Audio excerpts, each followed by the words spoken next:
अहंकारी सिंह आणि हुशार ससा. एका घनदाट जंगलात एक अत्यंत शक्तिशाली आणि गर्विष्ठ सिंह राहत होता. तो रोज अनेक प्राण्यांची शिकार करत असे, ज्यामुळे जंगलातील प्राण्यांमध्ये भीतीचे वातावरण होते. सर्व प्राणी एकत्र आले आणि त्यांनी सिंहाकडे जाऊन विनंती केली, "महाराज, तुम्ही रोज अनेक प्राण्यांची शिकार करता. यामुळे आमची संख्या कमी होत आहे. त्याऐवजी आम्ही दररोज एक प्राणी तुमच्याकडे पाठवू जो तुमचे भोजन बनेल." सिंहाला ही कल्पना आवडली. त्याला वाटले की यामुळे त्याला शिकार करण्याची गरज नाही आणि त्याचे काम सोपे होईल. तेव्हापासून दररोज एक प्राणी स्वेच्छेने सिंहाकडे जाऊ लागला. एक दिवस सशाची पाळी आली. ससा लहान होता पण खूप हुशार होता. त्याला सिंहाकडे जाऊन आपले जीवन गमावायचे नव्हते. त्याने एक योजना आखली. तो जाणून बुजून सिंहाकडे उशिरा पोहोचला. सिंह भुकेने व्याकुळ झाला होता आणि ससा उशिरा आल्यामुळे तो खूप रागावला.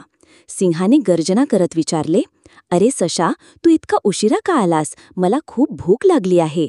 ससा नम्रपणे म्हणाला, "महाराज, माझी काही चूक नाही. मी वेळेवरच निघालो होतो, पण वाटेत मला दुसरा एक सिंह भेटला. तो स्वतःला या जंगलाचा राजा म्हणत होता आणि त्याने मला अडवले. तो म्हणाला की तोच सर्वात शक्तिशाली आहे आणि आता तोच माझे भक्षण करणार होता.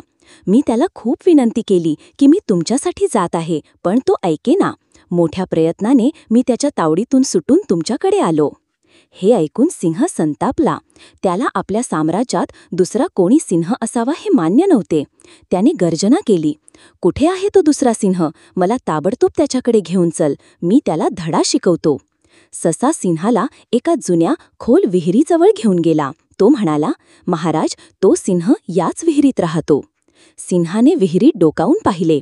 पाण्यात त्याला स्वतःचेच प्रतिबिंब दिसले. पण गर्विष्ठ आणि अहंकारी असल्यामुळे त्याला वाटले की हा दुसराच सिंह आहे. रागाने त्याने विहिरीतील त्या सिंहावर हल्ला करण्यासाठी जोरात उडी मारली. सिंह विहिरीत पडला आणि बुडून मेला. अशा प्रकारे एका लहान आणि हुशार सशाने आपल्या बुद्धीने संपूर्ण जंगलाला अहंकारी सिंहाच्या तावडीतून वाचवले. या कथेतील संस्कार: बुद्धीचे महत्त्व. शारीरिक बळापेक्षा बुद्धी श्रेष्ठ आहे. अहंकाराचा नाश. अहंकारामुळे व्यक्तीचा विनाश होतो.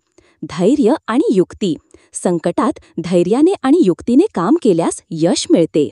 ही कथा आपल्याला शिकवते की कधी-कधी लहान आणि दुर्बल व्यक्तीही आपल्या बुद्धीच्या जोरावर मोठ्या शत्रूंवर मात करू शकते आणि अहंकार नेहमीच वाईट असतो. पुन्हा भेटूयात उद्या अशीच नवीन संस्कार कथा घेऊन. तोपर्यंत